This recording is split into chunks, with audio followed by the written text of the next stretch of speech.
5.27. Hey y'all, Artist Poet Girl here, also known as APG Jamie, and today we're going to make a little splatter brush using I'm using a low temp hot glue gun and some bristles from a crappy broom. Yes, it's a crappy broom because the bristles are way too soft to be a broom. And I thought, well, I saw some other people, making them, and I thought, yeah, I'll do that too. I'll jump on that bandwagon. I've seen Journal Artista use one. I didn't see her make it, but I've seen her use one. Maybe hers was store-bought. I don't know. And Blade the Artistic Biker did make one using a broom. So I thought, yeah, I'm going to take this crappy broom that's crappy, and I'm going to cut it up, mostly, a little, and make one of those splatter brushes. So I cut off some bristles, which you see. I have two different sets, and I'm using hot glue to kind of keep the bristles together. So I put some on one side, I'm putting some on the other, and I'm going to use another acrylic block to smash that down, trying to incorporate the hot glue within the bristles themselves. And it worked pretty good. I want some more glue on there, so I'm going to put some more glue on there. This benefits, it gives you a sort of a little handhold to hold on to. And I could probably speed that up. Nope, not going to do it. So now I'm taking a little rubber band. It's a pretty tiny little rubber band, as you can probably see there. Doubled it up, and I'm going to try to put it on over that glue, which just doesn't work because, put the rubber band. I'll put it on first next time, which you'll get to see in a minute. So now I'm going to just get that on there. Bristles falling out. Need more hot glue. And by the way, hot glue doesn't dry because it's not wet. It melts. So when it cools is when it sets. It melts, cools, then sets. It's never wet. Just saying. One of my little pet peeves. Yeah. It will never dry because it is never wet. So,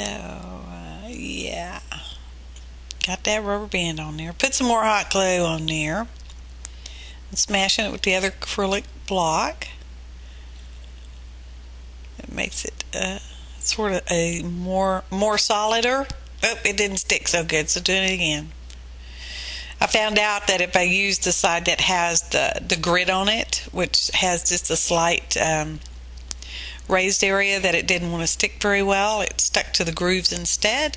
So if we're going to do it, we're going to make another one. In reality, we make 3 of these. I don't know. One would have been enough, but I don't know. Because I could, so I did. Like I said, it's not a very good broom, so having a good purpose to, use it. I'm going to show you how I use the splatter brush momentarily. Now, the ends of these, not all brooms are created equal. Like I said, this one's a really soft bristle broom, which doesn't make that good for sweeping. You would think it would, but it really doesn't. Some of the ends are, I'm going to call them frayed for lack of a better term, and some are not frayed. And the more frayed they are, the more paint you can pick up. Of course, when you're doing splatterage, you do want to have a fairly thin consistency in your paints, almost to an ink stage, pretty much like milk. So now we're going to splatter on this background, this really busy background. And there I'm showing you, I'm mixing up I mixed up 2 different colors of paint to get that color. One was too dark, one was too light, but in between was just right. Don't you know? Sound like a familiar story? 3 Bears, perhaps? Mayhap so. So there I'm picking up some on the brush. See, I'm showing you. And when I tapped on it, it didn't tap as good because there's no stiffness to it. But when you hold it in one hand and then use your fingers to draw up the bristles with your other hand, it did really well like that. And the drops were consistently small. You can sort of sling it and you get a slung drop paint effect, which you can see some sort of slingies on there. And now I'm checking out the other one because they're not quite the same. They're sort of the same, but they're not. And I decided I needed a little more stiffness because, like I said, it was a really soft broom, therefore the bristles were soft. So I took a toothpick and cut the pointy end off. I took 2 toothpicks because I have 2 of these brushes. Yeah. And I'm sticking the pointed end of the toothpick down through the rubber band segment there, which actually embeds it pretty good. And there's the second one.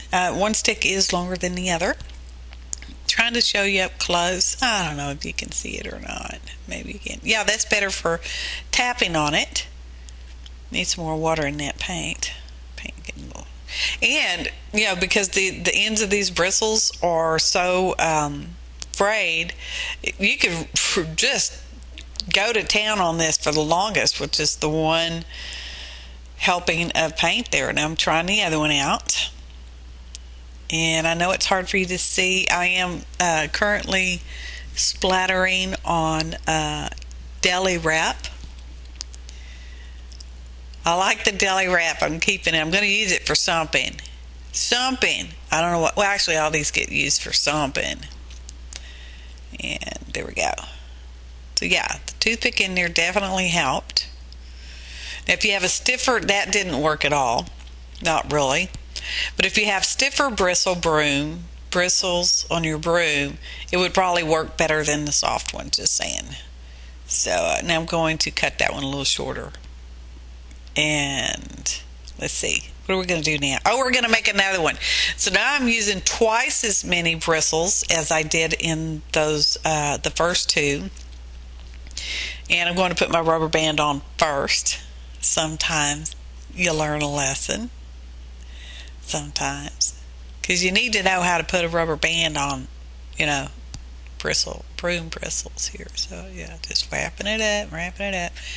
And I'm also going to put the toothpick in there from the get-go. First we're going to put the hot glue on, and this time I'm putting a pile of hot glue down, and then I'm putting it on top because I know I like that as a holder. Makes for a great holder, in my personal opinion. And yeah, it's still a warm, not hot, warm. Okay, pull it off. Yeah, I like that pretty good. Pulling off some those little hot glue hairs that form sometimes. Putting on some more and smashing it. Oh, goodness gracious. And yeah, I think that's pretty good. I'm going to stick the toothpick in there. In this case, because the hot glue was still slightly warm, I was able to get the toothpick worked into the hot glue as well. So it's all pretty well secured. But I still got this whole broom over there. So I can always make more because they were really fast to make. And there I'm just kind of showing you the little bristles. And yeah, tappy tap. Like the handle. Yep. Now we're going to do some black, and maybe you'll be able to see the black. Now I'm doing the black on the same deli wrap. Just go out a little bit. It was probably better when I was closer up, wasn't it? So anyway, it does work with the tapping, and it works with vring vring motion, vring vring. So I'm gonna now we're going back to that background.